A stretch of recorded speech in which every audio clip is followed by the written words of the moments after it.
Yo, Shortbox Nation, this is Botter, and I'm here to tell you right now that con season starts early this year with the return of Northeast Florida's premier anime, comic book, and sci-fi event, Collective Con. That's right, Northeast Florida's largest pop culture convention returns for its 10th year on March 8th through the 10th at the Prime Osborne Center in Jacksonville, Florida. 10 years of Collective Con, they're pulling all the stops out to make sure this is a can't-miss event. And the guest list they got going, don't even get me started on the guest list. I mean, they've got A-list celebrity guests and voice actors from some of your favorite movies, anime, and video games like Elijah Wood and Sean Ashton, Ray Park, Trisha Helfer, Ross Marquand, Max Middleman, and Bo-Katan herself will be there, Katie Sackhoff. Tell me what other convention is giving you the opportunity to meet Frodo and Sam from Lord of the Rings, Darth Maul, and One Punch Man all under the same roof. Only at Collective Con. And if you're looking to get some of your favorite comics signed, or if you want to get an original sketch from some of the best comic artists in the world, well, you're in luck, because there'll be plenty of comic and creator guests there, like DC comic artist extraordinaire Clay Mann, Harvey Award-nominated illustrator John Taylor Christopher, Marvel and DC cover artist Chris Stevens, and acclaimed Star Wars author Timothy Zahn. They'll all be at Collective Con this year. And if you're looking to bring the family, or if you want to make a weekend out of it, you're in luck, because there'll be so much going on at Collective Con that weekend in the form of vendors, fan panels, video game tournaments, cosplay contests, after parties, and a bunch of fan events. You can purchase single and 3-day weekend passes now using the link in this episode's show notes, or by going to collectivecon.com to book your tickets and hotel. Buy your tickets now, and I'll see you at Collective Con, March 8th through the 10th. Now let's start the show. Ladies and gentlemen, I present to you the Short Box Podcast, Season 6.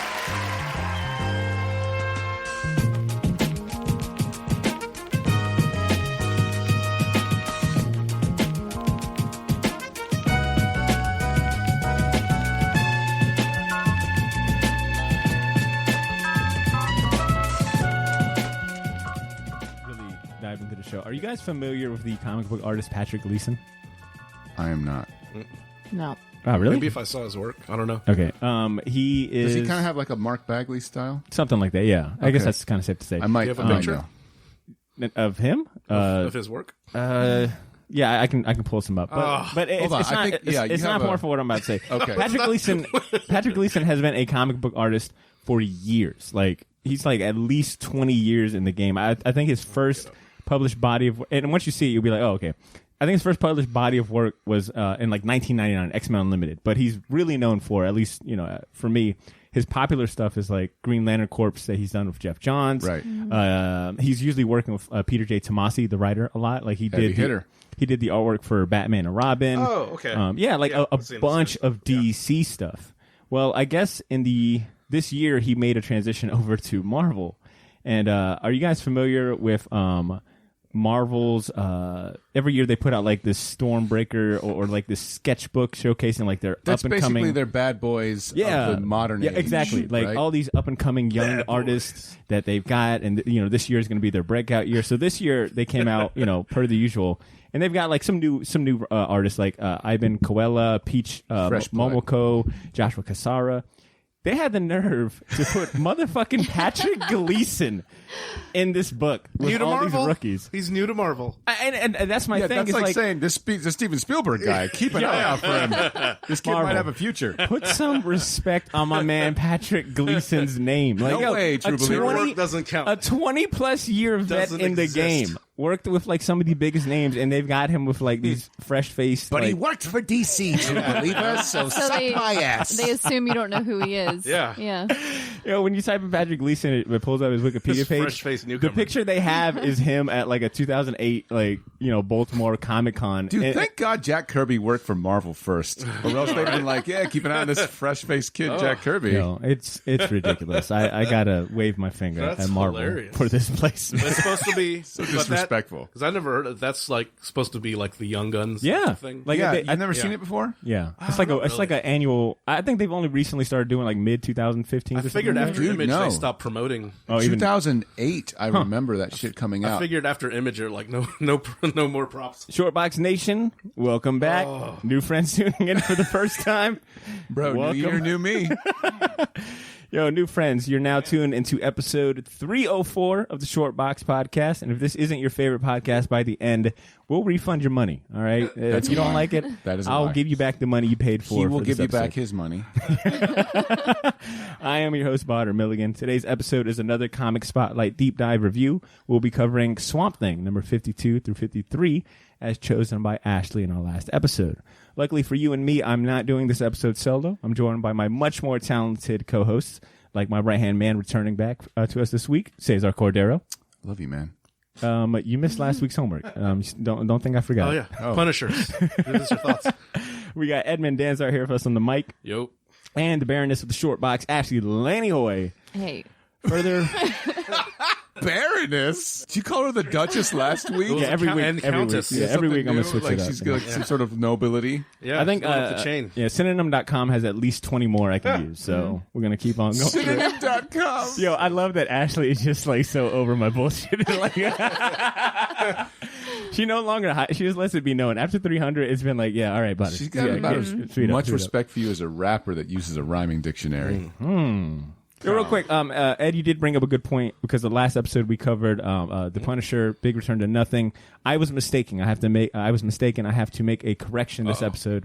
I said last episode it was Joshua Pickett who chose last week's show. Oh. And the proper credit should go to another patron and said it was John Luna that suggested that. Oh.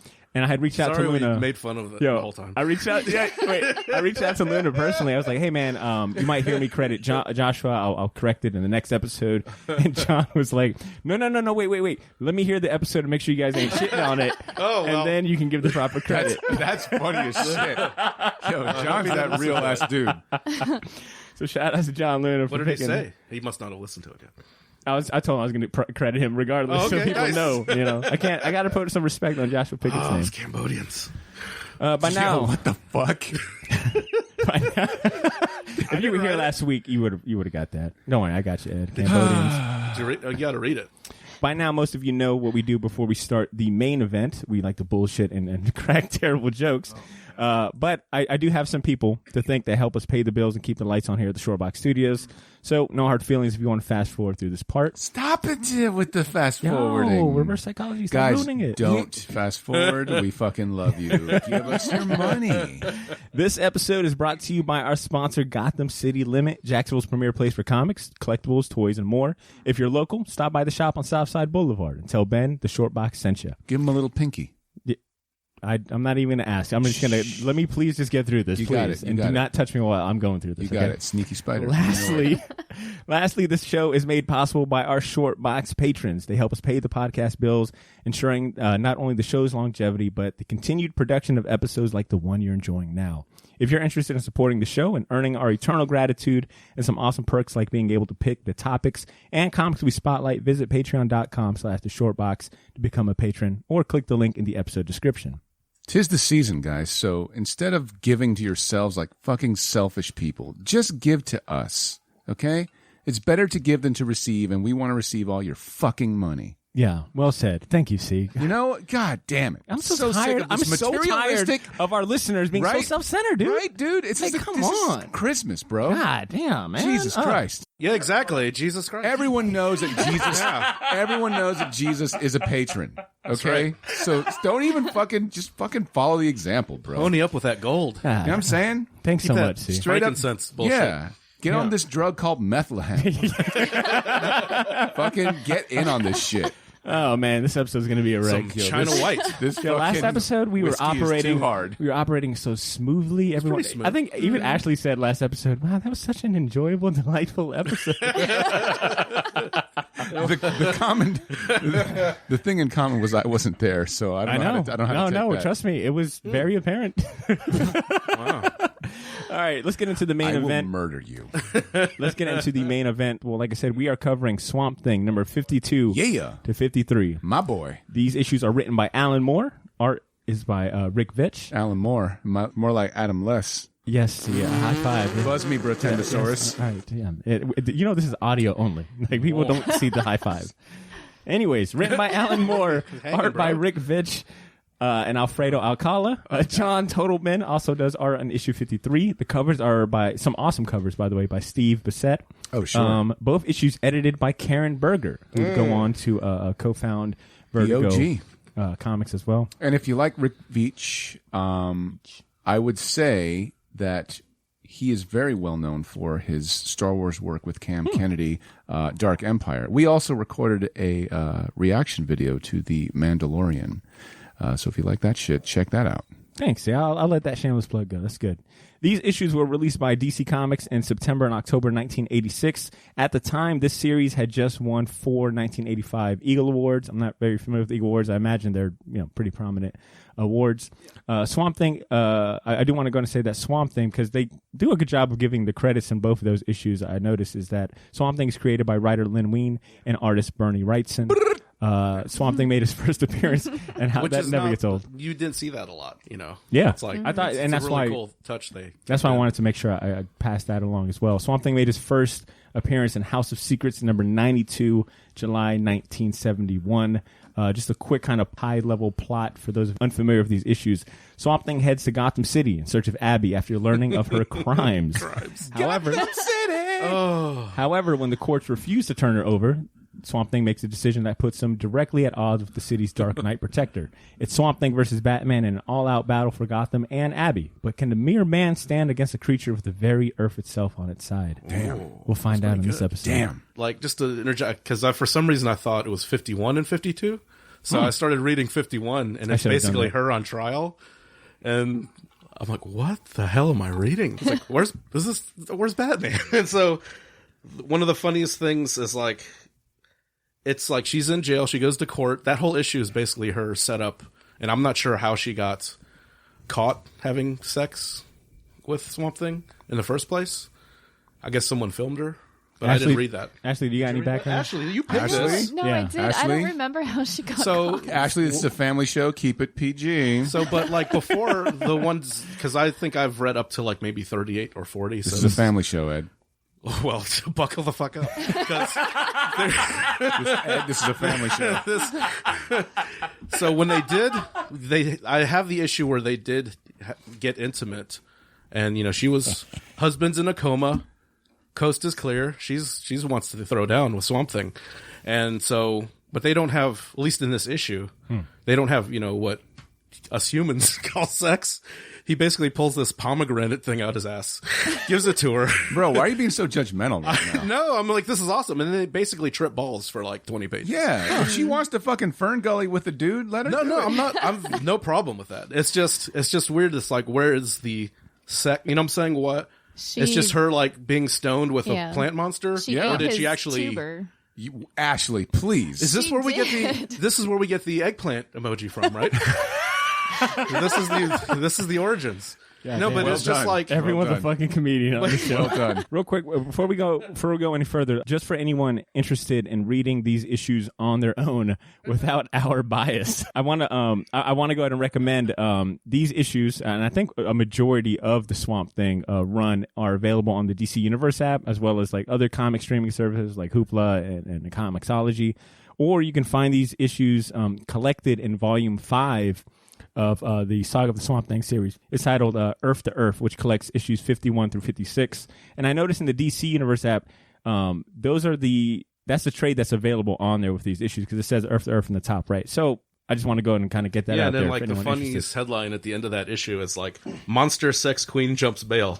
Arrested in Gotham. Hilarious. Well, actually, it does lead me to my next question. Ashley, so funny. why did you choose these issues for today's spotlight?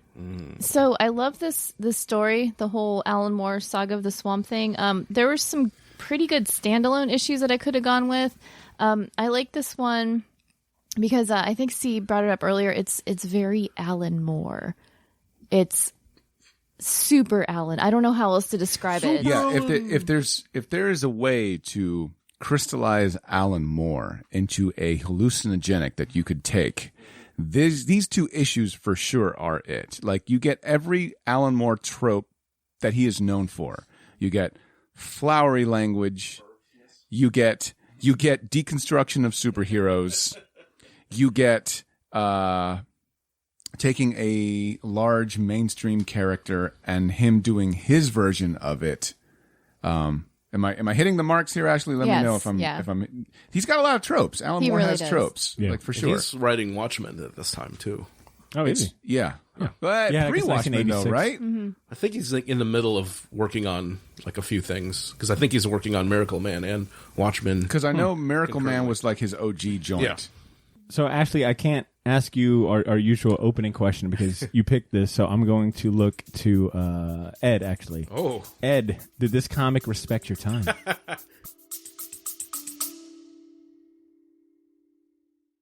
Yo, this is Botter. Sorry for interrupting this episode, but I'll keep it brief. I wanted to let you know about a massive sale we have going on over at the Shortbox store on all of our merchandise and apparel. That's theshortboxstore.bigcartel.com. You can now save 20% off your entire order using the discount code YOO, Y-O-O. So if you've been waiting for the right time to finally buy that gauntlet snapback, or if you ever wanted to buy any of the shirts you see me wear on the podcast, well, now's your chance to get them for a steal. We still have a few sizes left of everything, but they won't last long, and once they're gone, they are gone. And then I mentioned that all of our apparel is screen printed on high quality material. None of that heat transfer or direct to garment stuff. Our shirts are some of the most comfortable ones you'll ever wear, and the hats look even better in person. So wear your support for the Shortbox Nation proudly, knowing that you're going to look damn good doing it. Get to theshortboxstore.bigcartel.com as soon as you can, and don't forget to use that discount code YOO, Y-O-O, to save 20% off your entire order. All of this information can be found in this episode's show notes if you want to get there faster. Thanks for not pressing fast forward. Now back to the show.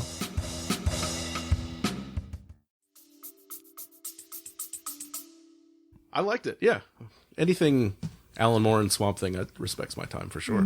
I'll agree with you. I just like, yeah, you better. I didn't realize- you say that shit right. I didn't realize what I was getting into. How's the scandalous of it. Yeah, Ashley, I wasn't sure if I wanted to give you credit on the mic or not. I was a little bit on the fence on it, but I will give you credit that this comic really respected my time to the point that I was like, oh, DC Universe app has all of these issues. Yeah. I'm probably going to read all of them. So thank you for, I read for lighting that fire. I read like a few issues after just to kind of see what happened. Just Yeah. And I wish I would have because I really ended had up a lot of too. Thanks Yeah. a lot Yeah. again. Yeah, I had a lot of questions that probably would have helped. Cliffhanger at the end. Yeah. Yeah, one hell of a one. But before we go any further, we got a quick word from our sponsor over at Gotham City Limit. So let's hear what Ben has to share.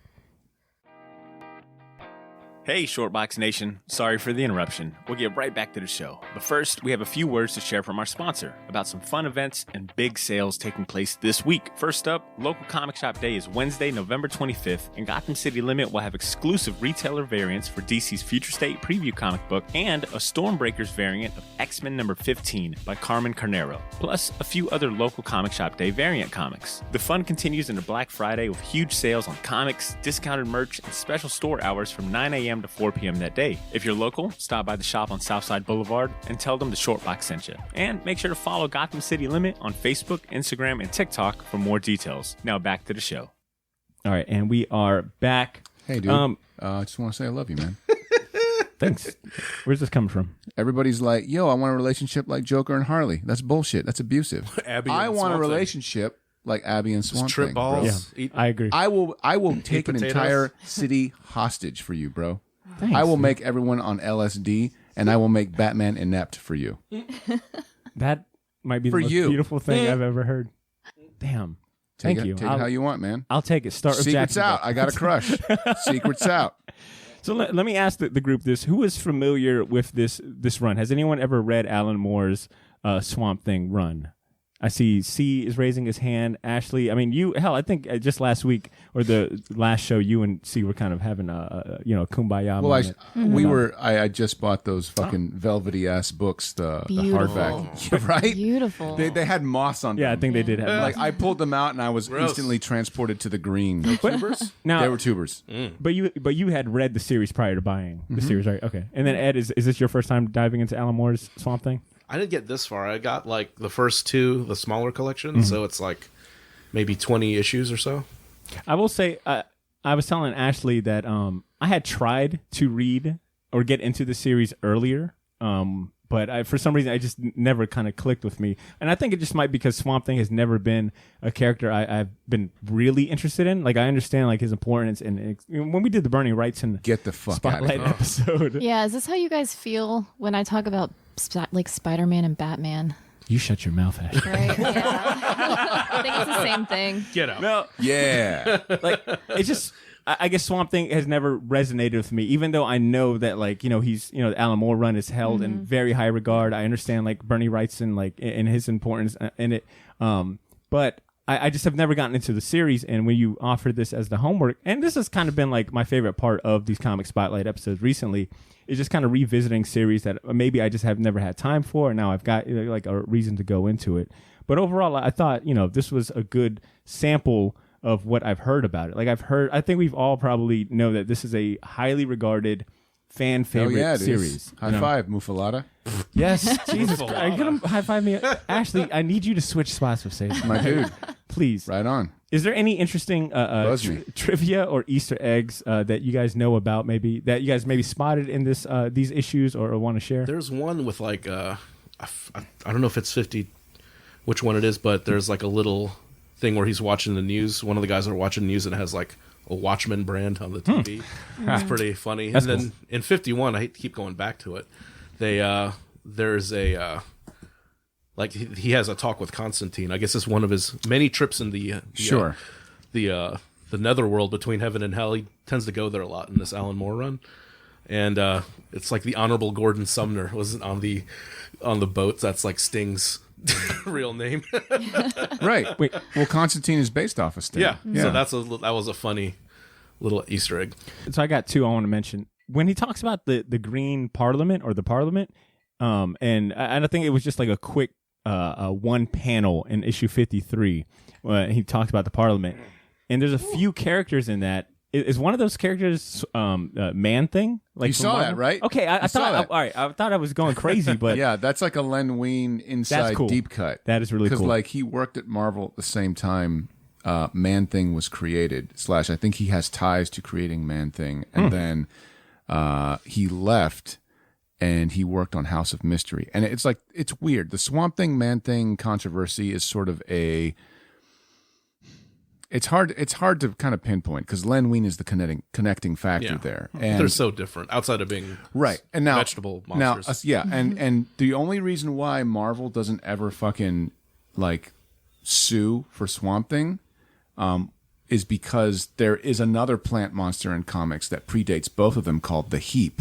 And they kind of want to like avoid any sort of thing because can of worms, right? Because then like the Heap will just be like, "Yo, fuck you guys, we were the OG swamp monster. I want to have sex too and get high, right, and burn people by touching them. That's right. That's really cool. Okay, that's actually really cool. The other Easter egg I wanted to share was, I guess like when Len Wein was creating Swamp Thing. He didn't really have a name for it. He just kept calling it like the Swamp Thing, and I guess gave Bernie Wrightson. And we might have actually, I think, covered this in that Bernie Wrightson episode. But he just kind of gave Bernie Wrightson like some rough draft sketches, and Bernie Wrightson like completely took it, from there and made the character we know. I think now. they were both eating some tubers, if you know what I mean. Sharing some tubers. Yeah. And the only other thing I'll note is that issue 53 is titled "The Garden of Earthly Delights," which also happens to be the name of a triptych oil painting. Hieronymus Bosch. Thank you so much. History. I saw that shit live in Spain. Nice. When I went to Spain, I saw the triptych right there. That's it was cool. awesome. I cried. Sarah took a picture of me. She's like, "Ha ha, girl." Was it the guy with the horn playing the horn coming out of his ass? Yeah. Or the bird with the funnel on his Dude, head? it's beautiful. It's a tearjerker. It's beautiful. Like just to see it in real life, you're like, "Oh shit, there it is." Did they ever and make my like wife thought it was funny to just be like, Look at this guy. How about we try something different with this episode? Oh. I want to kind of work through maybe some of the high points plot-wise, and then we can all kind of share our reactions or just different opinions or findings. Starting with issue 52, Swamp Thing, it opens up with Swamp Thing jettisoning from Louisiana to Gotham after he learns Abigail, his boo thing. Yeah, his boo thing. She's being charged with, I think, sexual misconduct. Bestiality. Bestiality, with essentially. a But plant. a plant thing. And I think it's exasperated. Yeah, exasperated because she's also, I guess, her main full-time job is essentially a nanny. I think she they works with explained that kids. in the earlier issues, and that's why it's you kind can't of have somebody- She's her boss, and I keep going back. I'm sorry, guys, but her boss is the one who bailed her out of the in 51, and that's how she basically left town.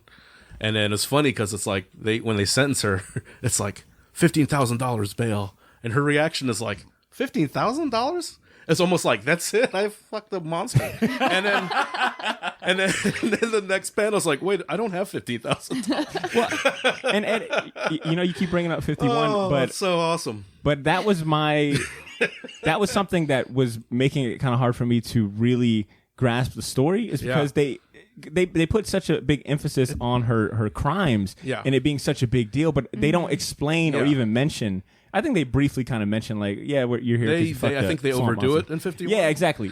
Because she basically gets caught with like, she gets to town. It's like, I was like, man, I need to go a place to hide. Where can I go? Let's go to Gotham City, probably one of the worst places in the DC universe. And she strikes up a conversation with some prostitutes, and then the police come and do, like, basically arrest them all, and they think she's part of the prostitutes. Okay. And it's like, she can't get a break. And Bullock, you see, like, if you have to go back and see, like, the grossest rendition of Harvey Bullock. Oh, dude, it's like he's smoking and eating like a sandwich. He's like, he all looks greasy. like Jim Carrey's The Mask. Yeah. And it's like, it Weird. reminded me, I had an old boss that would, like, eat and smoke at the same time. Damn. It's like a sandwich bite. So that just reminded me of my old boss. Yeah, it's like, it's like, I don't want to taste anything anymore. But this issue, or 52, opens up with Swamp Thing making his way from Louisiana to Gotham, because that's where Abigail is being held by the police. Wherever Gotham is. Yeah, Gotham, like Springfield. Right. Meanwhile, Harvey Bullock and Jim Gordon meet Wicker Dwight, who's an agent with the DDI, who has a vested interest in Abigail's arrest. Yeah. Swamp Thing arrives at Gotham to confront the Floronic Man. So he makes like a quick pit stop because he senses... Hey, buddy, you're forgiven. I'm about to fuck some shit up. So on his way to Gotham, he senses, there's another being who's in touch with the Green. Let me make a quick pit stop to kind of chat with him. He doesn't really like do much other than say he leaves him in jail. He leaves him in Arkham. He's like, peace out. Yeah, and we get a bunch of cameos from like Two-Face, Joker. Thank you so much. Let's see, and then the story picks up after that, where Abby arrives at the courthouse, where she's confronted by a mob of spectators as well as news cameras. Kind of like Guys, this story really is worth reading.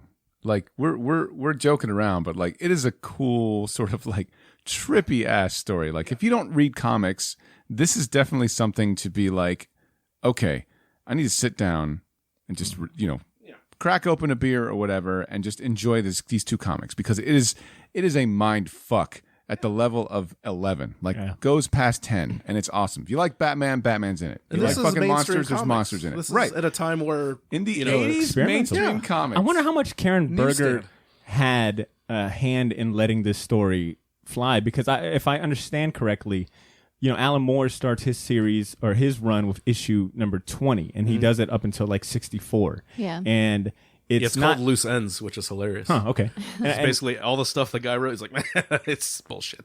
I'm taking over.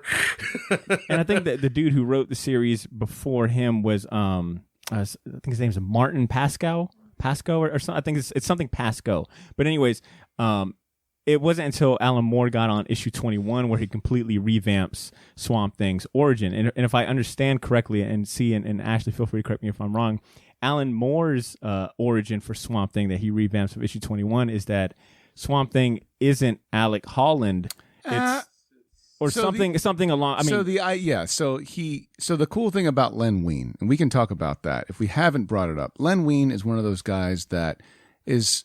I don't think anyone in comics has anything bad to say about him. And if you don't know who he is, his list of credits includes he fucking created Wolverine. Okay, like Len Wein is no slouch. And he created the Swamp Thing with Bernie Wrightson. And one of the good things about Len Wein is that he was editor at DC at the time for the Swamp Thing book. And when Alan Moore comes up to him and says, hey, I kind of want to fuck around with the origin, Len Wein didn't say, he didn't get precious about it. He wasn't my Swamp Thing. Right, exactly. He wasn't like, but my baby. He was like, good. I mean, granted, people have the right to do that if they want with their own creator-owned shit. Got it. But he was like, if it's a good story, it's a good story. So all of that context. Could you imagine someone going up to Todd McFarlane and saying they want to do their own version of Spawn? I want to totally rechange Spawn. Right. Wouldn't happen. Have them executed. Right. Right, yeah. Firing squad. Here's a cigarette. Light your ass up. But Len Wein was like, what do you got? And the idea that Alan Moore wanted to do, deconstruction, of course, is one of his tropes. And he's like, what if the Swamp Thing isn't literally Alec Holland, but essentially a plant doing its best impersonation of what Alec Holland would be. Because it's the plantar worms right? that absorb the right. So like where do you draw the line between consciousness? Because it has its consciousness. So is it Alec Holland? Well, it depends on what you define as somebody is real. Like what is it questions the nature of reality and basically what we define as a soul, right? Are you a materialist? Like humanity, what's the definition? So like if you're a materialist, then everything stops and starts at the mind. But if you're a more spiritual person, then maybe the soul kind of transcends and he might be Alec Holland just in plant form, right? They never answer those questions. They leave it to the reader to decide, right? Which is something that Len Wein, he knew. He saw that and said, that's something kind of cool. So knowing all of that, it gives Swamp Thing a little more freedom to play around with the whole, like, it doesn't seem as weird or foreign when Abby drops a rose in the middle of the courtroom and suddenly Swamp Thing materializes completely made of roses, which is my favorite scene. It's fucking metal as shit because he's just kind of like, I'm fucking roses now, and everybody's like, oh shit, where'd that come from? And he's just like, in time I'm chasing now, I'm fucking Swamp Thing. And I'll pick up from there. Just a little patience. So Swamp Thing does burst into the courtroom to confront the authorities, demanding, Abby's release. But she convinces him to wait it out because it would just evolve into violence. We then learn that Agent Wicker is plotting the demise of Swamp Thing. He's hired Lex Luthor to help develop. That's so great. A weapon. Yeah. Great. And then the issue kind of ends with Swamp Thing growing impatient about the release of Abby. He unleashes the full green on Gotham, essentially turning it into a giant garden, for the lack of better terms. And the issue 52 ends with Batman watching above as all of these things transpire. So I want to stop right here and just talk about issue 52 in general. Any standout moments, or whether it be panels or plot points that you guys want to bring up? That splash page you guys were talking about, where it's just like his head looks like Eddie from Iron Maiden. Oh, dude! And it's like, oh my god! I was like, that's metal as fuck. It's like, yeah, it's so cool. Yeah, as soon as I saw that, it's funny. I'm glad you brought that up because I thought about you. Because when he fucking busts out, I was like, so cool. And it's page 13 for anyone reading on the. The that can be app. any heavy metal poster, show poster, album cover. That page is incredible. And the number of the beast. And the roses are like such a nice juxtaposition to all the chaos and the energy. Like it's a very it's like a grotesque Swamp Thing and very beautiful well drawn roses. With Veitch and the who else took over? So John Totleben, Rick Veitch. I will say Rick Veitch. I do prefer his artwork over Totleben, who does all of it in 51, including the inking. I thought between Rick Veitch and then the inker on this issue, Alfredo Alcala, they make a great team up. Yeah, who did the covers? It's Steve Bissette for both. Bissette. So Bissette and Veitch were basically roommates at the time. Huh. So when and Veitch was he was doing stuff for Epic. He was doing his own stuff. Nice. But they would help each other out. So if they were each stuck on something, how do I draw this? So that's why their transition was so smooth. That's cool. It's and you could see all the hatching, all the detail. It's everything is full. It is, and especially having to follow. Bernie. That's, okay. I'm glad you brought that up because a lot of the way that Swamp Thing is drawn and shaded, it's you can tell it is Rick Veitch and John Totlben's shit all the way, right? But some of the negative shading they do is a lot of the shit that both Frank Frazetta and Bernie Wrightson used to do. So it's kind of neat that you're reading Swamp Thing, and even though Bernie is not attached to the project anymore, you still get echoes of kind of at least in the artistic point, right? Tributes, if you're a nerd, if you're a little art nerd, you could be negative shading, delicious. But there's so much cool cross hatching and pointillism stuff. It's beautiful work. Ashley, what was the big standout moment for you in this issue? It was when he burst. It was just such a cool scene. I think that's got to be most people's standout image when he burst through the thing. So, and I do want to mention, I do like how when you draw Swamp Thing, you just have to have his little nose root, little nose flap. Everything else could be black, but you could just have his eyes and his little nose root thing, and then it's Swamp Thing. Yep. And that's because of Bernie Wrightson. He fucking busts out like, "Take me down to the Paradise City." So I do have that listed as my favorite panel, him bursting into the courtroom. But I think the following page where we get this three panel part right here, where it's like the judge's reaction, Harvey Bullock's reaction, and then you juxtapose it with like Abby's reaction of like, she even says, my love. I thought Rick Veitch captures like this moment of like like so well, and I think that's a hard thing to do in comics. So that's another Alan Moore trope, and also I would say a lot of people that work with Alan Moore, I wonder how much Bernard Krigstein's artwork has inspired them, because everybody, and like right there, not Bernard Krigstein. Like there's only 4 panels on that page, maybe 5, if you're kind of just eyeballing it, but anytime you see a page where there's like more than 5 panels on it, everybody's going to do a Krigstein. And if you don't know who he is, I highly recommend you look up Bernard Krigstein, because it's basically all of Watchmen. Like if you read Watchmen, there's like 9 panels in a page. Every page almost. It's ridiculous. Yeah. It's crazy. So I would say, to your credit, Botter, when you noticed that, I don't think it's like you saw it. Maybe you didn't recognize it because I don't know how familiar you are with Krigstein's work, but your brain saw it. You're like, another series that I guess it's slightly more contemporary is Stray Bullets. Sure. They did that 9-panel pretty much consistently through the whole book. I will, another note I've got here for this issue, as far as like something that really impressed me was, and C might brought it up jokingly, but about Alan Moore's kind of flowery writing. He does such a good job of building tension and like impact, like especially in that opening scene where it's Swamp Thing jettisoning from Louisiana and traveling, via, the underground or whatnot into Gotham. I love the way he writes that. Like it's very poetic, but also like a sense of danger. And I could not stop thinking about, it reminded me of like reading Death of Superman for the first time, and Doomsday lands on Earth, and he makes his way through the city, and he's like just wrecking havoc. It's like a weird dichotomy reading this, and it's like along the way, we know that Swamp Thing is racing to Gotham because the love of his life has been, taken, for the most part as prisoner, she's under arrest.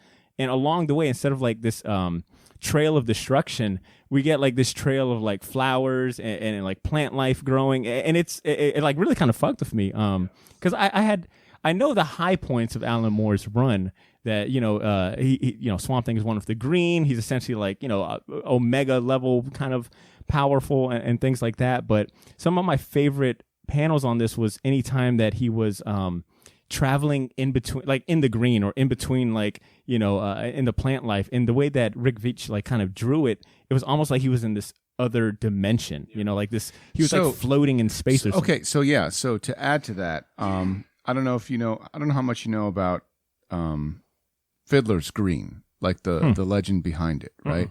It's a very British thing. It's basically the afterlife where there's perpetual mirth and a fiddle never stops playing, right? It's very like Anglo-maritime culture. So like if you were a sailor in the 19th century, when you died, you went to the Fiddler's Green, right? And it's something, like I said, since it's very British and very English, Neil Gaiman ties into it. Like he actually personifies like all of the Endless. They have their different characters. Yeah. One of them is the Fiddler's Green, and he represents that dimension. So it's no surprise that Neil Gaiman is a big fan of more Swamp Thing, because he's like, oh, mate, you're tying into the same things I am. The idea of the Green, as far as Alan Moore's interpretation of it, it is a dimension that's essentially like a paradise. And the reason he calls it the Garden of Earthly Delights is no mistake, right? Like it's, anytime Swamp Thing taps into it, it's more or less like the Speed Force for Barry Allen, right? Like that's like sort of this weird, almost like Elysian, heaven-like place, but it's also kind of like the Force gives him powers, while also everyone that dies who is a speedster can go there as their version of Valhalla.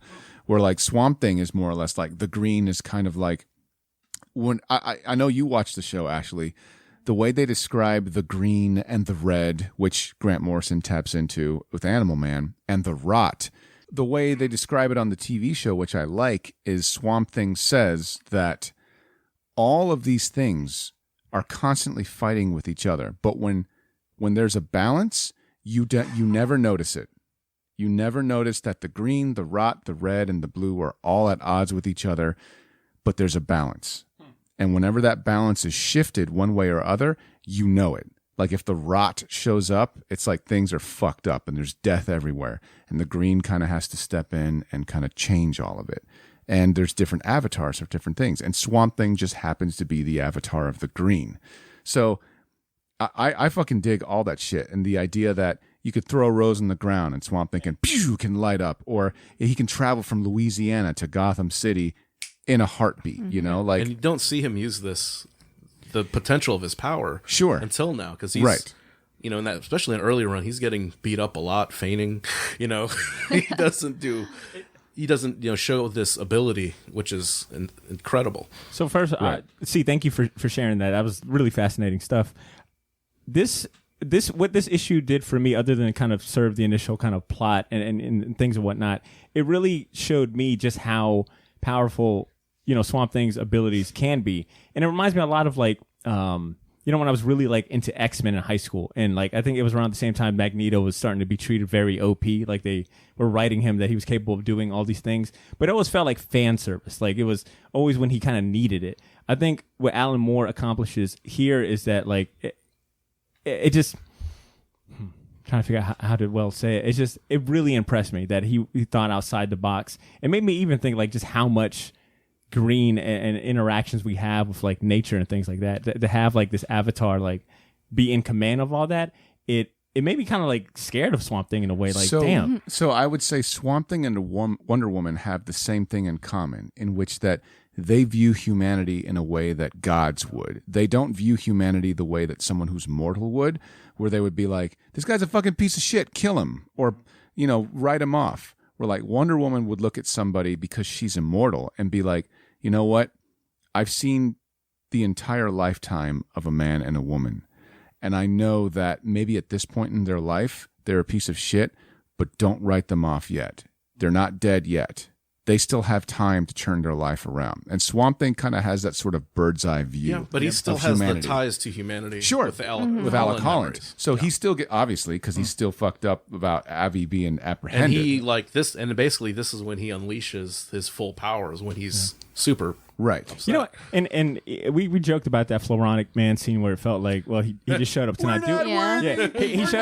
He showed up to not do anything. But for me, it was very. I think one of the first words that Alan Moore uses to describe he calls him Swamp God the whole time. Mm-hmm. And as much fun as I was like, man, that's a great mixtape name, Swamp God. Swamp God. But some southern I am a god. But for him to call him a Swamp God, and one of the first things that we see Swamp Thing do is stop by a criminal's jail cell to forgive him and be like, there's many, this will be the only forgiveness I give throughout the whole day. I thought it was very impactful, like just early on. Let me out? Nah. He's very, very reasonable, and he sees the ignorance in people. Yeah. I just think he's a very reasonable superhero. Well, I don't even think superhero is a right term for him, man. Yeah. He kind of transcends. He's a god. Yeah. Yes, I like that. Like better. How reasonable he was in this, but okay. She did nothing wrong. Other than love. Just all right. Let me kind of give let's go into issue 53. I'll give some of the big plot points, and we can kind of chat about the small stuff again. But issue 53 picks up with the Green has now consumed Gotham. It's made it essentially a Garden of Eden for some, but I think Swamp Thing uses the phrase it's become kind of like a green hell. We learn more about Luthor working on the device to take down the Swamp Thing for that DDI agency. Swamp Thing and his Gotham garden has amassed a following from all over. We meet characters like Chester Williams and Wallace Monroe, who are kind of like, vagabonds or hippies, kind of like, coming to Gotham. Disciples. Yeah, exactly. He starts, well said, Swamp Thing starts having a following of loyal disciples. In 52... Army of two. Yeah. In 52, he says, it's the children first that embrace, like, this new Gotham. There's the funny part where the little kid brings the flowers, and I'm like, did you pick those flowers? Brah! Like, you bought it to the face. Well, this is the issue that we also get Batman showing up in some fucking tree-cutting Batmobile, threatening... that was pretty metal, too. Yeah, that was pretty badass. Yeah, okay. I'm sorry. I have to bring up This is the most Alan Moore-iest of Alan Moore comics ever, in the sense that he cannot help himself. He really can't. Alan Moore sees a superhero and he just immediately is like, I must deconstruct him. I must show all the rest of mainstream media that superheroes and your costumed friends are inept and corrupt and are more human than they know what to do with. And it's like, dude, yeah, fine. We fucking get it. Leave it at church, Alan Moore. Nobody wants to hear that shit. But like, the idea that, one, Batman has a deforestation mobile on standby is like, what the fuck, he is a big dude? Industry guy. You You think he's not cutting down rainforests, dude? Exactly. That's the thing, right? Like, Come on. Alan Moore's like, I know 100% wine industries He's is got into... those in South America right now. He also... Bunch of them. So, Wish like, it was like a wood chipper on the back of it. It right, just, like, what? So he could be grab fucking trees. Fargo? So, okay, so here's my beef, right? This issue couldn't get Batman more wrong, all right? Here are the things that Alan Moore wants me to believe about Batman. One, he climbs through windows like a fucking idiot. You've seen those Like trailers? Spider-Man. Have you seen that shit? Like, Yeah. he's like, hold on. Or he's like upside down talking to him. Yeah, like in he's the like, window. hold on, Jim. I'm losing my balance. Hold on, Jim. Two, that he doesn't give a shit about due process. Like, the people are like, listen, we have to go through court and whatever, and Batman's like, can't we just let her go? No. Wait. Ed, you about to beat me to it. Go ahead. He does say that when was before he fighting got his Swamp ass Thing. kicked. Yeah. Before he got his ass kicked, he was like, We need to do. "It's like, hey, let her go. I'm gone, Batman." hold on. It's like, hey, there's due process. That still sucks because he's Batman. He's He a knows he fucking lost. vigilante. He doesn't give a shit about due process. He knows he lost. Okay, so then three. That Alan Moore wants me to think that he's never fought a plant villain before, all right? You could say, okay, take Poison Ivy out, right? He still fought the Floronic Man more than once. So what, he doesn't know what to do when Swamp Thing comes to fucking Gotham? Like, he's like, I guess stay away from the tubers, To be guys. fair, Just say no to drugs. deforestation tank, Just say no to drugs. flamethrower, Yeah, he had all the right equipment. ass kicked. Right. These are all... Let her go. These are... That's the hold on. steps. Hold on. That's These are, the steps, right, bro. Right. These are all Ed's got a things. point. If no, he has no point, because this is if somebody was running Batman like he was a fucking fraternity bro. Alan Moore. Yeah, exactly. That's the point I'm trying to make. Alan Moore wants me to think that Batman's a dumbass fraternity bro, and he's not. Ashley, did you pick these issues because it painted Batman as such a Heck yeah. awkward light? Accurately, very accurately. Oh, Oh, hell yeah. you knew what you were doing. That's you want right. to talk about mothers? No, I'm just saying Martha. it didn't need to be Batman.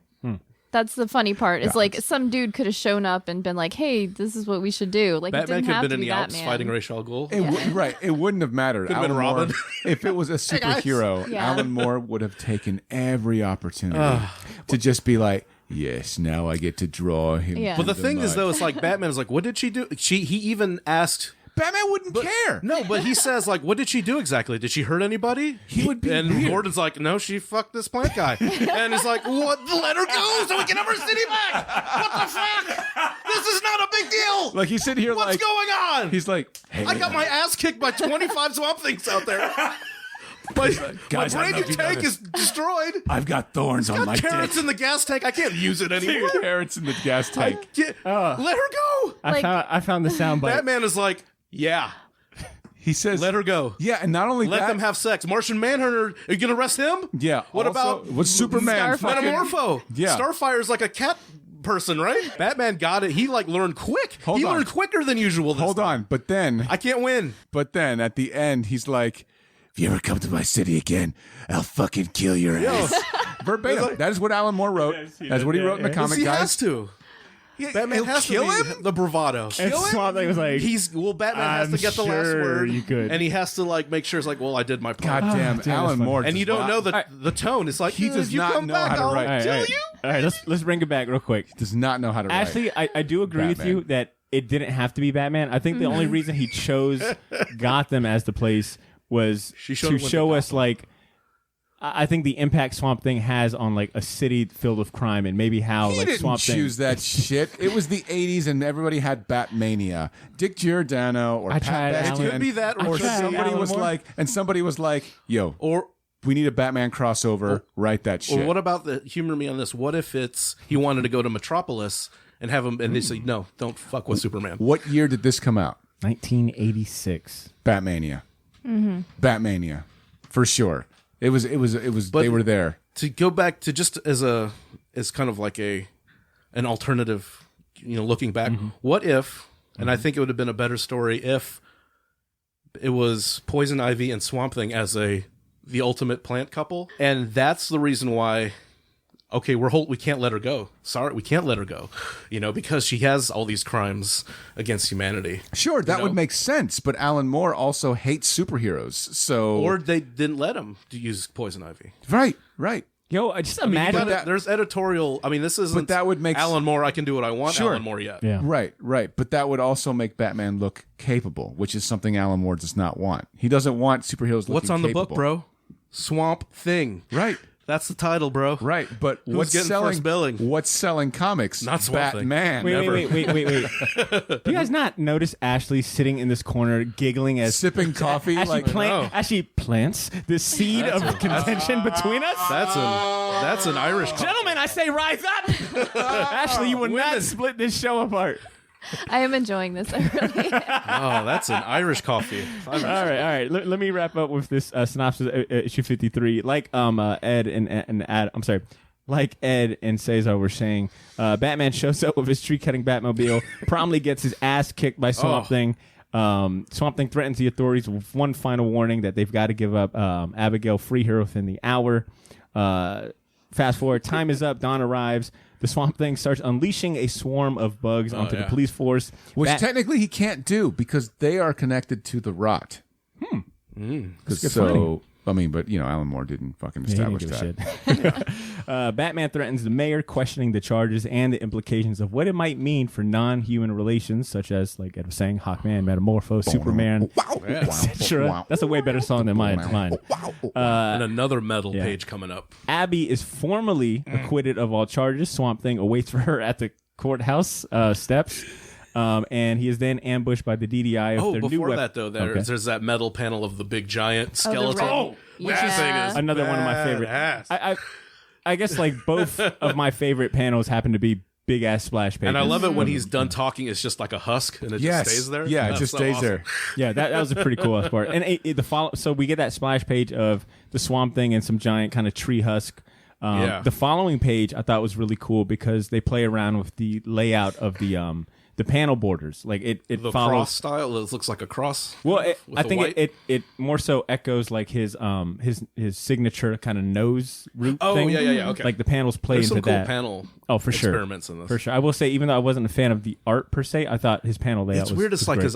because when I first saw his work, I didn't like it, but the more I looked at it, and it's like it has this really cool. It's unique. I will say that. If you has look this at cool like stencil quality. Yeah, I was gonna say, Templeton. if you look at the rough pencils, you might reconsider. Because, like, no disrespect to the anchor, but they don't really capture the. Well, who's the artist? Akala? John Toppleton. Toppleton is the Toppleton. artist. Toppleton inks his own Toppleton. stuff in that issue. Toppleton. Yeah. He I inks mean, his own stuff. But are we going to pretend that everybody who can pencil can also ink? No, not at all. different. This was Jim Lee! big- look at Savage Dragon 1, 2, and 3. Right. You guys leave the goats alone. There's it's a different skill set. Well, issue Right. 53, like we were saying, ends on a cliffhanger because we watched Swamp Thing. He gets shot with this new experimental gun that the DDI hires Lex Luthor to do. Yeah. And then they hit him. He scribbles on a napkin. There's like a 3-panel meeting where it's like, here you go. Yeah. It's like, that was under 10 minutes. 9 minutes, 57 seconds. That's great. Check will better be in my hands in the morning. And they also hit him with napalm.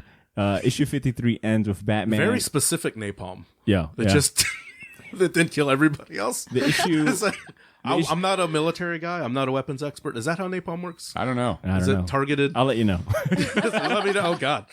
That's a threat, Jacksonville. The issue ends with Batman holding a weeping Abigail. Yeah. She has to Tragic. watch, her lover. Thanks, Ashley. After going through all of this, What a bummer. in flames. Yeah, it's basically the weapon neutralizes him so he can't transfer out of out of that body to, escape through like a weeds and whatever, which is, I don't know.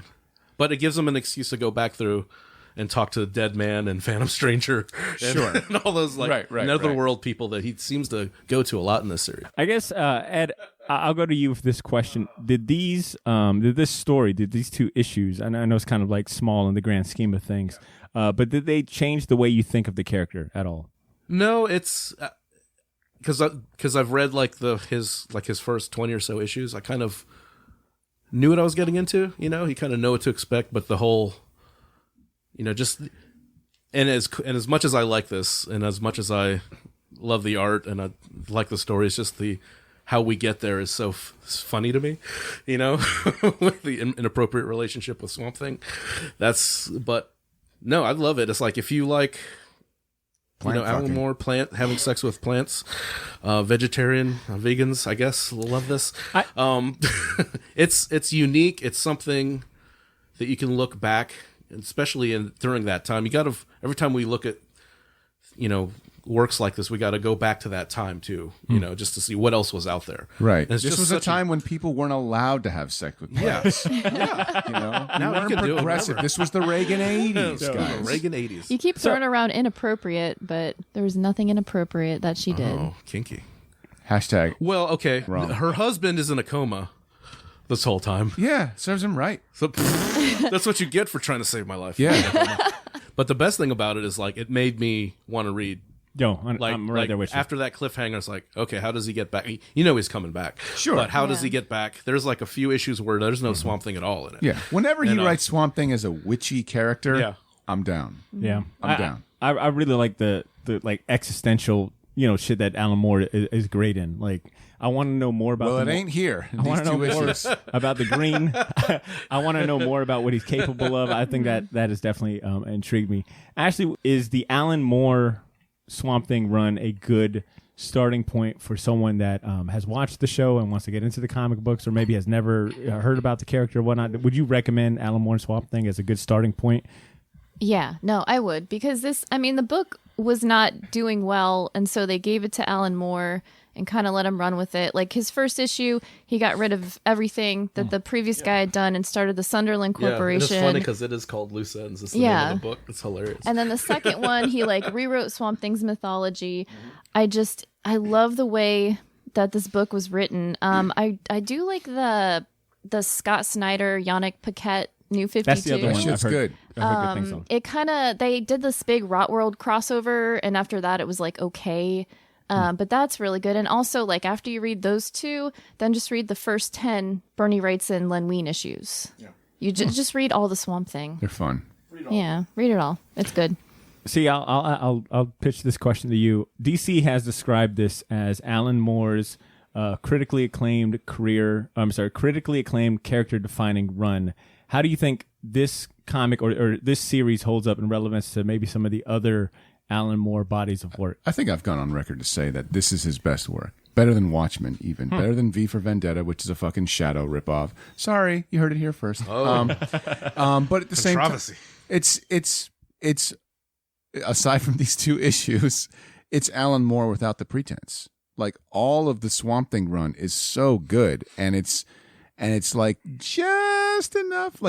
There's nothing to deconstruct, so Alan Moore has to think outside the box. He has to be better than himself. Because if it was a costume superhero like Miracle Man, it'd be fucking miniature golf for him. Easy. He could fucking throw that pitch easily. But with Swamp Thing, there's nothing to deconstruct because it's just a two-dimensional monster. The art was just good and the stories were fun with Len Wein and Bernie Wrightson, but other than that, there's really no context, and he has nothing to deconstruct. So he's like, shit, I'll have to actually write a story. The narrative's more important than the character deconstruction. What will I do? So he fucking put on his big boy pants, and he knocked it out the park. As opposed to Watchmen, where it's just like, yes, I hate Steve Ditko. I love fucking snake gods and communism. Let me do Watchmen. So it's like, I think this is his best work. And if you like Alan Moore, this is the shit to get into. 100%. And it's a great gateway drug as far as the Vertigo stuff in general. I recommend as soon as you're done with this, jump right into Sandman. Because you'll see a lot of that weird surrealist artwork Karen Berger's fingerprints is starting to, you can see it materialize, I think a Karen Berger episode, just a burger in general. The fuck? This is a vegetarian episode, sir. better be a Yeah, this is I vegan. cannot, better be a I Beyond cannot- Burger. I cannot help doing that. I'm sorry. Beyond Burger. Karen Vegan Burger. I think a Karen Burger episode is definitely overdue here on the show. Ashley, I will commend you on a great selection for Yes. the spotlight. It was fun to read. I had a lot of fun. Like I'm down to read the rest of this run. Our next comic spotlight episode will be a comic chosen by our very own Edmund Danzart. Ed, I'm putting you on the spotlight. man. Do you know what This is on the spot. do you know? You motherfucking better sell it, cunt. Ed, So- what is the Let me think, guys. Ed? What comic are we going to be spotlighting next? What are you going to choose for us? Submitted for your approval. Ooh. Electra, Frank Miller, Fuck Lynn no, out Varley. here. Electra lives again Okay. through Epic. I like it. I'm for it. It's been approved. That'll be the book that we read for our next book club. I will say to our listeners, we are always looking for suggestions from our Shortbox patrons. So if you're interested in steering the ship for a future episode, consider becoming a patron. Visit patreon.com/theshortbox. We are at a good stopping point for the first segment. Let's go on a quick music break. I got a batch of new beats from Mecca the Marvelous that I'm excited to share with you all. So we'll be playing one of those offerings here in a second. When we get back from break, I want to just get your thoughts and reactions to some of the headlines and quick stories that came out this week, including the Snyder Cut of Justice League and some of the Wonder Woman movie news, as well as like the Green Lantern HBO news. So we'll be talking about that right after the break. Let's go and play this music and stay tuned.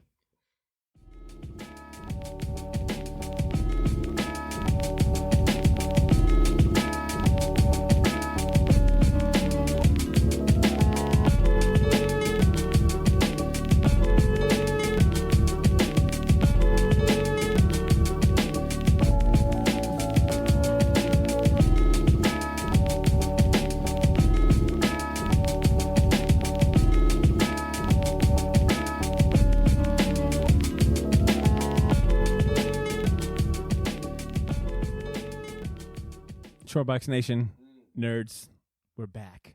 Hopefully you guys enjoyed that music break by Mecca the Marvelous. We don't have any emails to read today, but that doesn't mean we don't like hearing from you. If you got a thought, question, or champion to share with us and want it read next episode, send us a short email at theshortboxjacks@gmail.com.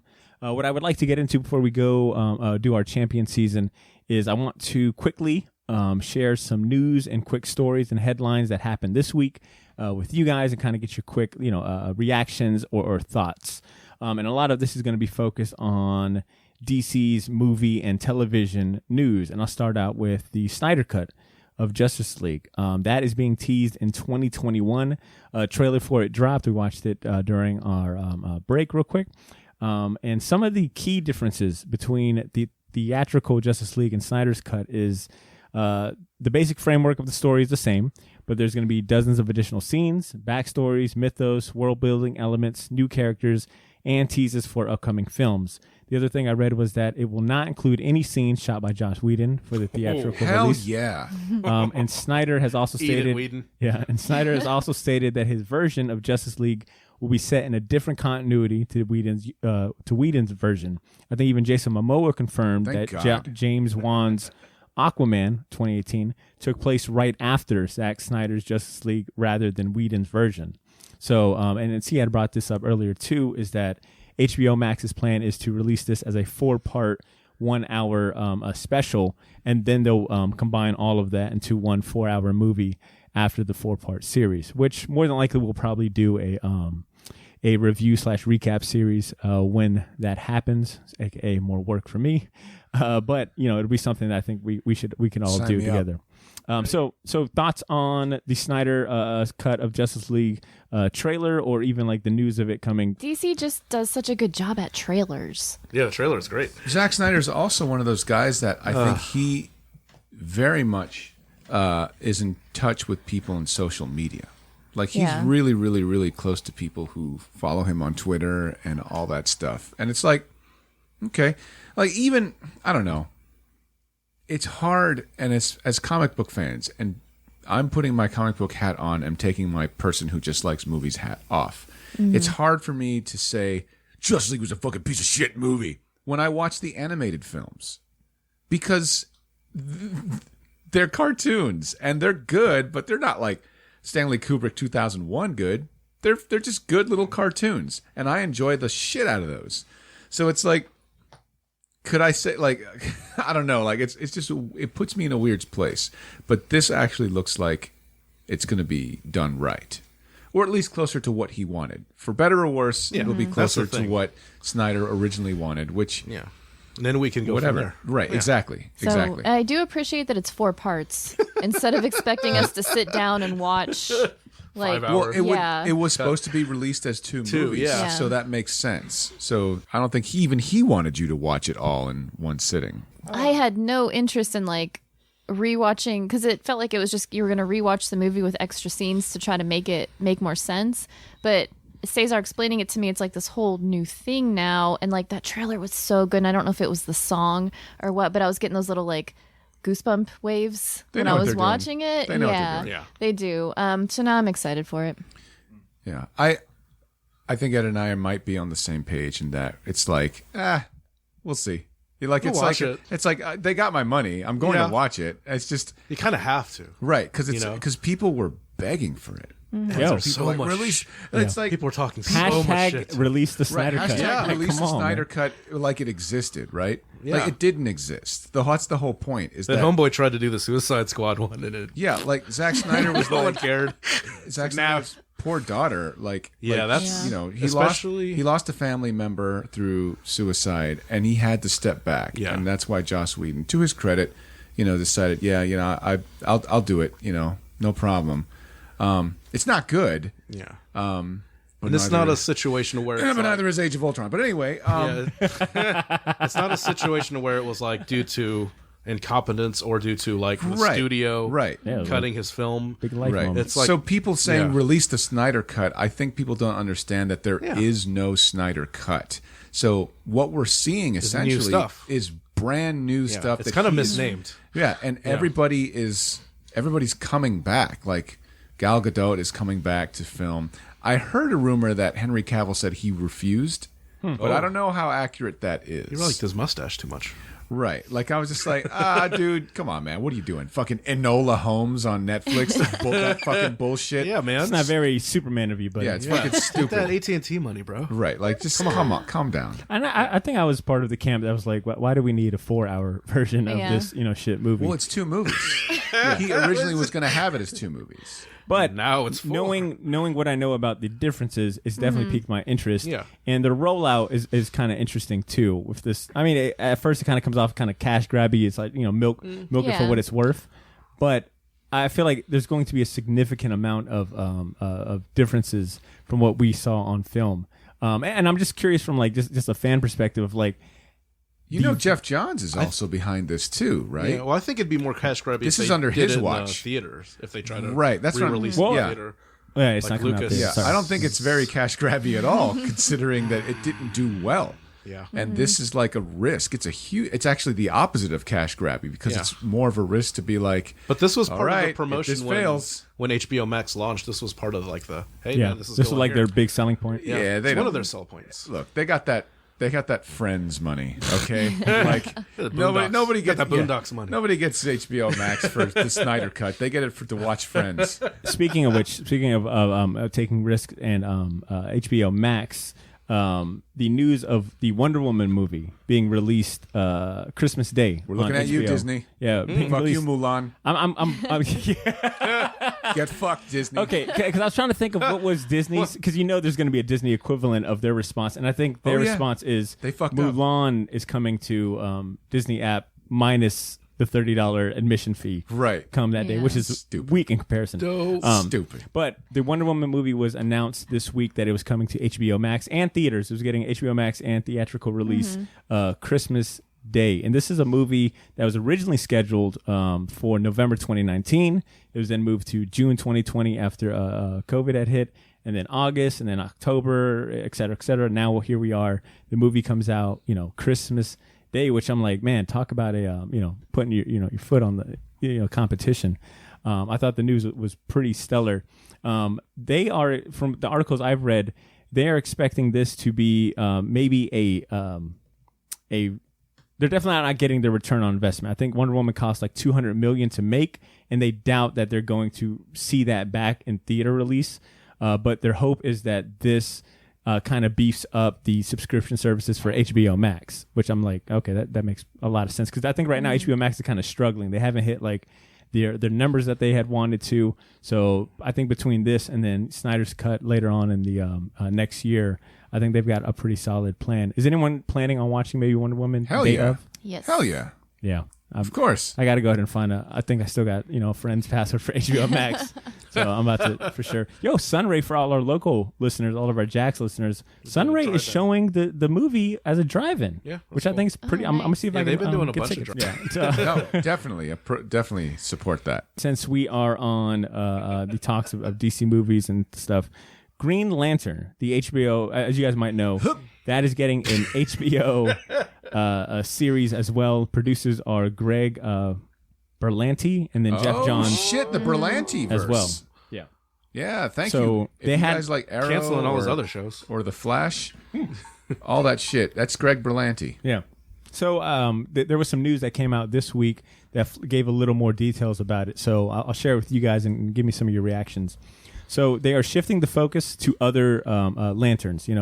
This series will be more focused God, on not Kilowog, I hope. Yes. this series will be focused. Well, Kilowog Solo. makes an appearance. Sinestro will be a focal point, but this series will focus on Alan Scott, Guy Gardner, and then some new lanterns like Bowl Jessica cut, Guy Cruz. Gardner? Maybe Bowl cut. Bowl cut. It also focused on Jessica Cruz and Simon Baz, like all new lanterns. man. Like the show will span multiple time periods. The article I read mentioned that it will feature the 1940s, so I'm assuming Alan Scott, the 1980s, That'd be cool. Guy Gardner, and present day as setting. So I think it'll play around between those different time periods. The Dominators, members of the alien race of Dominion, are set scary. to antagonize the show's heroes. Well, they were already in the Berlanti verse. Yeah, they were in the. They did them pretty creepily on the What was the CW name? show. Yeah, there Have was. you seen them? It was part of their big crossover. Yeah, Damn, dude, I it's forgot the name. it's of that. kind of creepy. They look exactly the way they do in the comics Yeah, with like that's the cool. ginormous sharp teeth. And it wasn't nice. wasn't that I think Todd McFarlane or Rob Liefeld made those characters for DC. I'm not I surprised. think it was one of them. Teeth. Let's see. This, Lots of teeth and Lots of teeth. pouches. this teeth and pouches. this Green Lantern series has also been revealed to be a 10-episode season. Each one going to be about an hour long, and it'll bear a TV MA, so a mature rating due to profanity and violence throughout the show. This doesn't bode well. I don't need to hear Guy Gardner's ass just fucking talking out his fucking. Yeah, I'm the Guy Gardner. I'm fucking fuck. I picture Now- him with like a Boston accent. Yeah, seriously. And racist. How did he get picked? Right? Like he's like, I found this ring, dude. I found it. Yeah, this fucking green dude over here trying to tell me I can't do shit. Yo, Not for nothing. just fucking hire Bill Burr already. Bill all right? Burr. Right, Give him yeah. time. Dude, Bill Burr as Guy Gardner Yo, would in be brightest day amazing. and darkest God. night, Give him a bowl cut. no Sam Adams will escape my sight. So the series, I think Talk shit about the Celtics. We're getting in a fight. shooting for the series looks to begin April 2021. Los Angeles is being the film location. I'm sure by then all of this will change, but that was the headlines that I saw this week.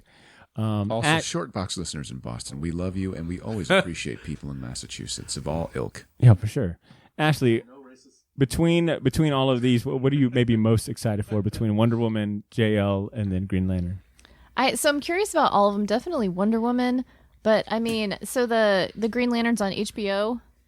Yeah, So you said, all of okay, these are HBO Max. Right. The last few things I've seen on HBO have been so good. Oh yeah, That that's it right. just- Lovecraft Country and all that stuff. It makes me like Watchmen, Lovecraft Country. I have hope. I have like high hopes for this. Yeah, me too. What about you, Ed? You got a preference? I guess. Yeah, I'm with Ed. Fuck Moon Knight. I guess I'm kind of interested, or I don't know. Interested may be a strong word. I'm curious about the Green Lanterns, but Fucking Hal Jordan, man. I think they're trying to put too much in at once. Just focus on. You don't have to bring every Green Lantern. Earth can't have 25 Green Lanterns. No. Right? Isn't that They have jurisdictions. That's the yeah? whole It's point. like sectors. So I don't mind those characters and like kind of doing episodic things and time jumping if they do that, and even going through the Alan Scott, the original Green Lantern. That's kind of cool. Or if we look at the other lanterns, but yeah, pick either like Hal Jordan or John. People Green Lanterns people know. Right. Start with those Give me guys. a John Stewart. Give me a Hal and Jordan. then introduce the history, and then introduce the other Lanterns, Yeah. and then it's like Nobody cares about Kyle Rayner. because it's too much. It's too much because there's so many Green Lanterns, so many characters, and if they try to put 10 pounds of shit in a 5-pound bag, it's not going to work. You don't care about Gnort, though? See, who's your favorite Green Lantern?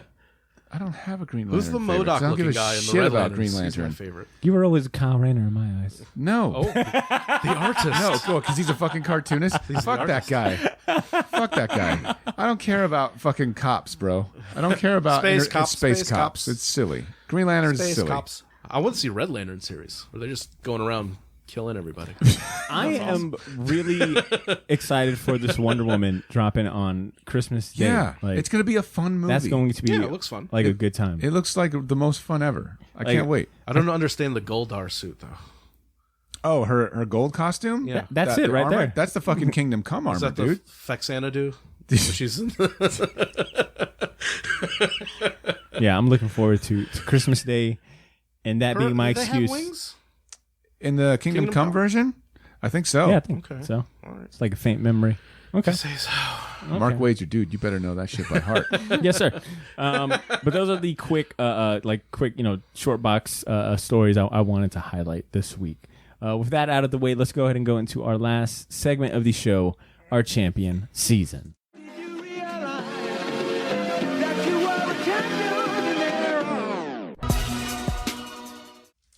For those of you tuning in for the first time, Champion Season is the last segment of the show. It gives us an opportunity to go around the table and everyone can highlight a few things in pop culture that has really resonated with us. So this could be a comic book, a TV series, a movie, a video game, etc. Whatever it may be, it's something that we feel, hey, this is really dope and more people should be checking it out.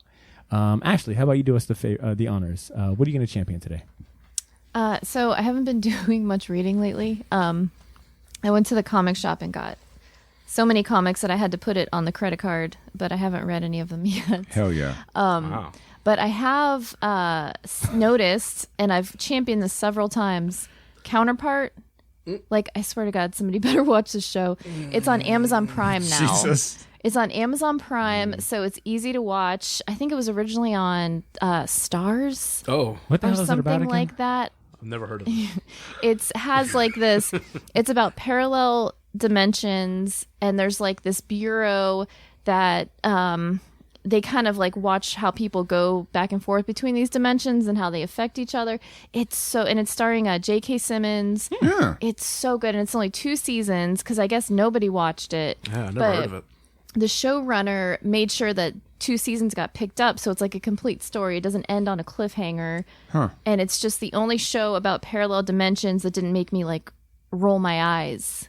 And it's just so the other shows? good. Yeah, I was going to say, what are the other shows that you've just been like? I don't know. Eye-rolling shows. Just like movies and stuff with parallel dimensions, and you're just like, oh, Grant Morrison's Did you watch Library of Work. Fringe? Might be one. yeah, that's true. Fringe. I think I made it through most of the first season. of J.K. Fringe. Simmons. I mean, you had me at Suffer J.K. Simmons. He's good. He's really good. At Only it. because he's fucking J. Jonah Jameson. You haven't seen anything else that He's man fun. has been in. Nah, I loved his movie with Miles Teller. Oz. You're like, bro, I Well, love the- the Oh, Whiplash. Whiplash. Yeah, I he was good loved in when he played Whiplash. Spider-Man's editor. Shit. He was a Nazi in Oz. Oh, dude, he was also Spider-Man's editor. Fuck. God. Yeah, no, there's more. Hold on, I got this. But not He was J.K. Commissioner Gordon, right? Yeah, he was Jim Gordon. Yeah. And also an editor in that Spider-Man movie. God damn it! No, but J.K. Simmons playing a TSA agent kind of piques my interest. TSA agent.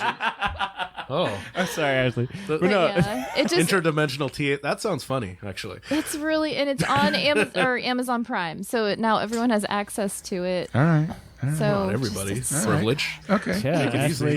Ashley, Ashley, check your Amazon Prime privilege Everybody at the door. has Amazon Prime. No, that's okay. So Counterpart is one that you champion. Yes. You got another one?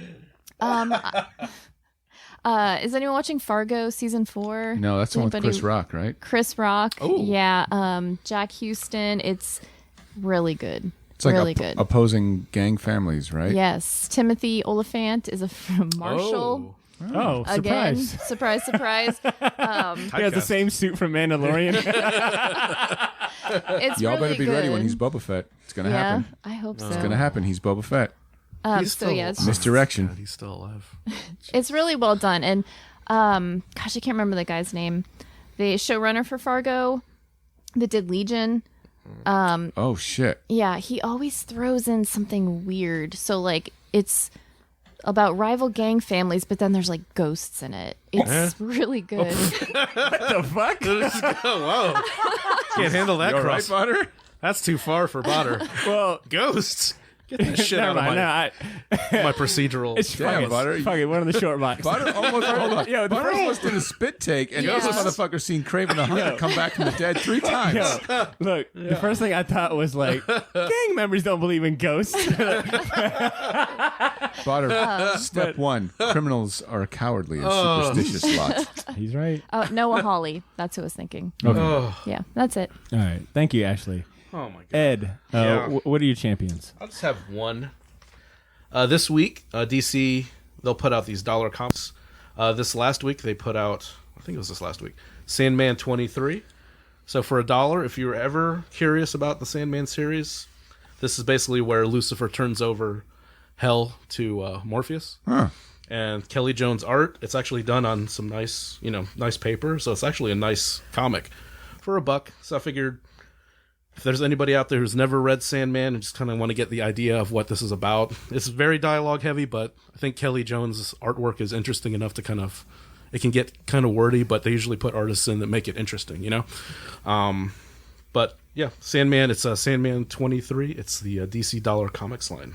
Isn't it, because I think Marvel's been doing the same thing too. Aren't they called like the Facsimile edition? Facsimile. Is that a word? Yeah, it's a FASI. You watch your mouth. Facsimile? Yeah, some shit like that. Yeah, there's Marvel just did one with Taskmaster's first No, appearance. don't edit this out. And Don't you dare. there's another one with the Magic miniseries with Storm, Magic and Storm. They did the first issue of that, which is pretty cool. That's cool. Yeah. Yeah, DC's been putting out some pretty good ones. So, But the DC ones are nicer quality. really, are they? Yeah. Just throwing that out there.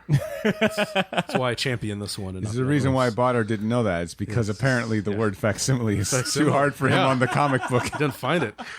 Where's the Fissimals at? All right, you got that, Ed. You got that. We're X-Men! I want X-Men. Dollar Fissimal. Arr. Ashley, remember when you said that police. you would jump in anytime C and Ed are fucking poking fun at me? I take that back. When did that happen? Yeah, in the secret group chat. Very The well. Punisher group chat. You guys can have that shit.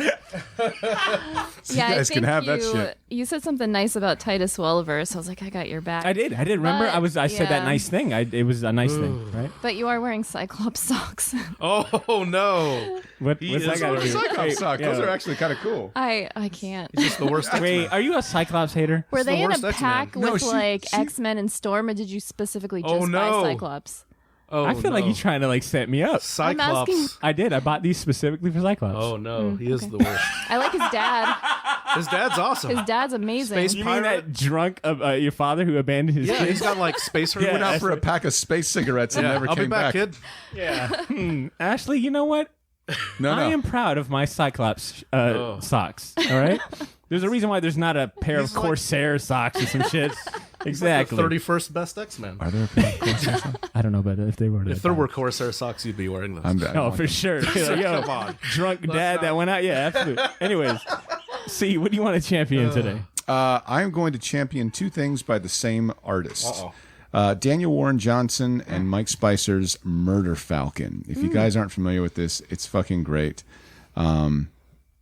I'll just say that. I'll just say Murder Falcon, and then look up the word Murder Falcon in Google. He's the one that get Wonder Woman Dead Earth, right? Yeah, and that's my second champion. sorry. My second champion Edit. is Wonder Woman Dead Earth, again by Daniel Warren Johnson.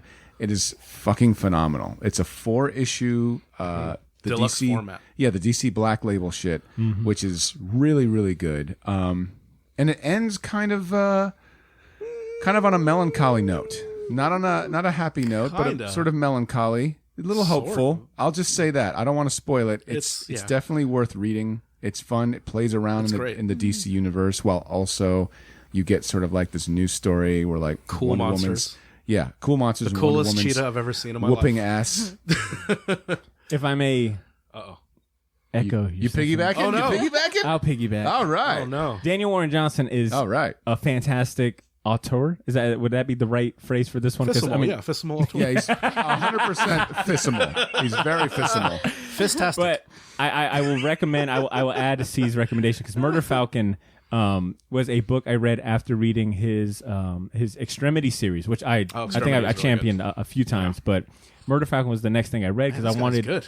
I wanted to read more of the guy's stuff, and I read Murder Falcon on a plane ride in and was like moved to tears, man. It is such a good series. So, and see, I'm excited for you to finish that up. And the other thing I will say is I'm starting finally Grant Morrison's Animal Man run, which is fucking fantastic. If you guys have not read it, there's so much there. Like the covers are done by Brian Bolland, and and I'm telling you right now, the insides are as good. Like I was very surprised. It's like him and Swamp, they're like really slept on.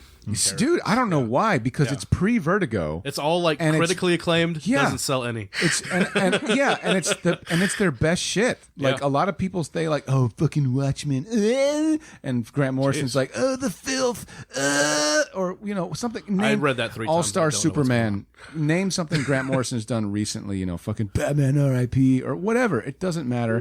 Fuck it, you're wrong. It's Animal Man is the truth. Jump on it, Arkham please. Asylum. Yeah. Again, On serious that's ground. again. He gets so much credit for that shit, but Animal Man is fucking better, man. Yeah. It's so good, like crazy. Baby Alan Moore and Baby Grant Morrison are the best. They're best. They've always walked that like line on pretentiousness. They like live on that line. Oh, dude. And I think Well, they're both wizards that are battling wizards, each other. Yeah. I kind of would love to watch a series about literal baby Alan Moore and baby Grant Morrison. No, you would That'd be not. fucking crazy. It's so boring. They talk about magic the whole time. I'm Having for sex it. with plants. All right. Yeah. I will go ahead and champion. My first champion is the Playbook series on Netflix. It is about coaches with championship resumes sharing their personal rules for success in sports and life in this reflective and inspiring documentary series. The episode particularly that I'll champion is the Doc Rivers episode, and he's for those unaware, he's the NBA coach for the Boston Celtics. His episode is about his unifying philosophy that inspired the 2008 Boston Celtics championship team, which had like Paul Pierce, Kevin Garnett. He's a player too. Yeah, that too. Well, I mean, they cover all of that, but specifically this episode is about his time coaching. But he discusses his response to like the Donald Sterling racism remarks at the time as well. One of my favorite aspects of the Michael Jordan documentary from this year was the episodes dedicated to Phil Jackson. And this one just kind of put me in that same kind of mindset of like, man, I want to learn more about like how some of these big time coaches go about like, coaching and training these like alpha athletes and having them kind of like bring down their ego to, think team wise and things like that. It inspired me to pick up the Phil Jackson 11 Rings book with a goal to try to finish it before the end of the year. But for anyone that loved the Michael Jordan series, the Playbook series on Netflix is really good. They have got other episodes of like different coaches of like the Olympic soccer team and things like that. So, but the Doc Rivers one for any NBA fans, it was really good. And the second thing I'll champion is a shout out to a good friend of ours, Warren Evans, aka Bart of Darkness.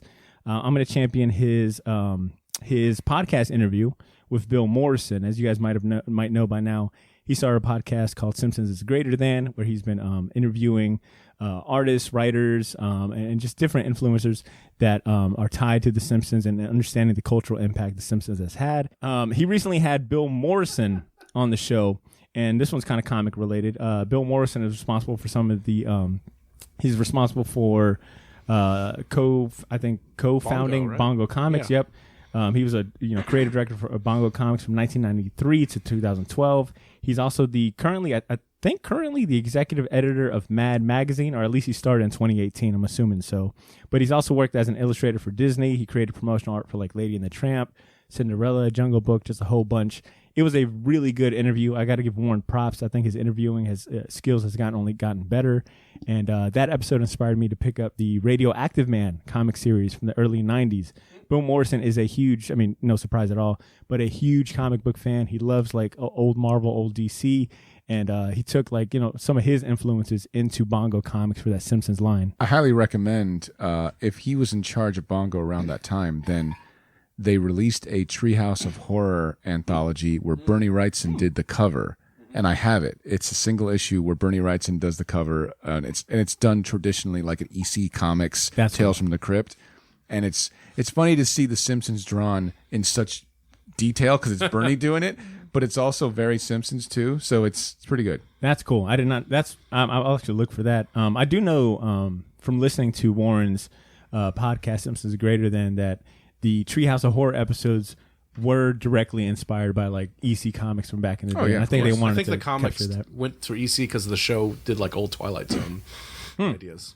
Okay. So, but yeah, I'll recommend the Simpsons Greater Than episode 14 with Bill Morrison. If you're a comic book fan, a Simpsons fan, or someone just enjoying like good conversation, I'll tip my hat to our buddy Warren, aka Bart of Darkness, for that. So that'll be my champion.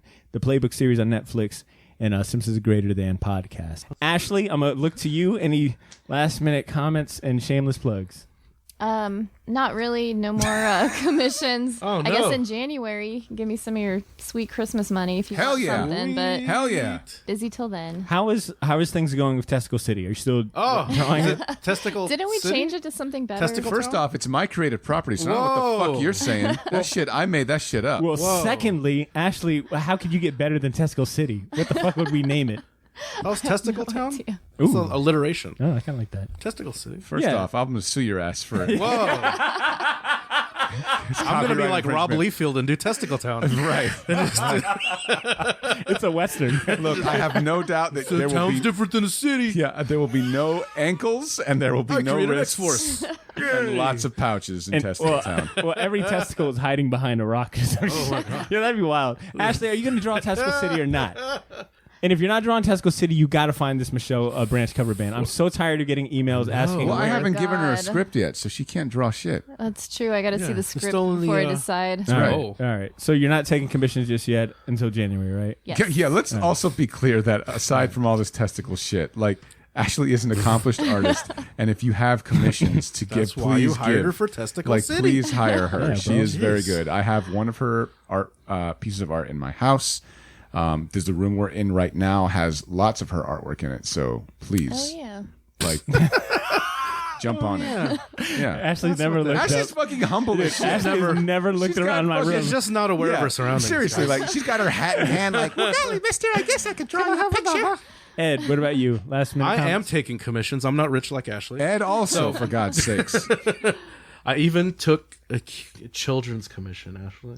What does that mean? Oh, you had to draw a kid? Draw kids. Oh, I would But I really get to love draw them to as see. superheroes. Okay, Oh, that's kinda we're cool. good. So that's how she convinced me. And it's Edbot5000, Instagram, Facebook, all that fun stuff. But Good I shit. am taking commissions. All right. See. Any last? Please don't let this be stupid stuff. Last Fuck yourself. Go fuck yourself. no. Also, Testicle City, guys. I just want to say. No, just kidding. Image is picking It's like it up Astro next time. City. Yo, with we're more just taking the testicles. shit. Dark Horse Image, holla at your boy. See, last minute comments. For the people. Hey, happy Thanksgiving, guys. Yeah. That's all I got to say. Well said. Oh, that's nice. Be well safe when you're driving or whatever. If you're hanging out with family or whatnot, just Hey, be careful. I did want to ask: are you guys free Thanksgiving Day to record an episode? I figured we might as well do it. What the Oh, hell? damn you, Doc Rivers. See that shit? See that This is what sports does, guys. shit? Yeah. Corrupts people. Doc Rivers. Corrupts you. Damn it! Yeah, man, that was good, Ed. I ain't got shit to follow up on that. Thank you guys so much for tuning in. Damn you, Doc Rivers. No, seriously, Not even a real Shortbox- doctor. Oh man, listeners, that is the end of our show, Shortbox Nation. How was it? I don't even best know who the episode fuck ever. that person is. Did we miss anything? Do you want to chime in? He's with an a thought? African American gentleman who was a Yes, thanks so player much. and transitioned to coaching. Okay. Yeah, in one of And them. Bada really likes him for some reason. Yeah, I guess. it was a good ass episode. Shortbox Nation, if you want to chime in with a thought or share something with us to read next episode, let us know by sending us a short email at theshortboxjacks@gmail.com. Again, I personally want to recognize and thank the people who made this episode possible, our sponsor, Gotham City Limit, and the group of supporters that keep the lights on here at Shortbox Studios, our Shortbox patrons. Yeah. If you enjoyed the episode and are in a position to contribute or donate to support the show and keep this thing going, consider becoming a Shortbox patron. We'll reward you with bonus episodes and other perks. Visit patreon.com/shortbox to find out more. And thanks again for hanging out and sharing your time with us. You could be listening to any other podcast. Why are you laughing? Because they probably should be listening to other more like knowledgeable. Should be listening to NPR. Why are you laughing? I was like, look, if you can't even get through this shit without laughing. Damn you, Doc Rivers is still on my mind. Like, also, don't email us about sports because we don't give a shit. Botter does now. You pretend. Yeah, I got a sports correspondent in the other room. My money is on Ed. Yeah, true. Ed would probably be able to answer it. But I will say, no, seriously though, you could be listening to any other podcast, but you're here with us, goddammit, and that means a lot. We'll be back next week. Maybe. Oh no, not next week. We're taking off for Thanksgiving. We're either gonna have an interview or our artist spotlight on Fiona Staples. Which will it be? You'll never know. Yeah, you gotta stay tuned to the podcast feed. Why did you wink when you said we'll be back next after Thanksgiving? Yeah. All the bullshit aside, in the meantime, make mine. I fucked up. All right. In the meantime, continue to make mine and yours. Shortbox. Have a great week. Like C said, happy Thanksgiving to all of you. We'll catch you around, right? Keep it geeky. You Dirt Reynolds ass.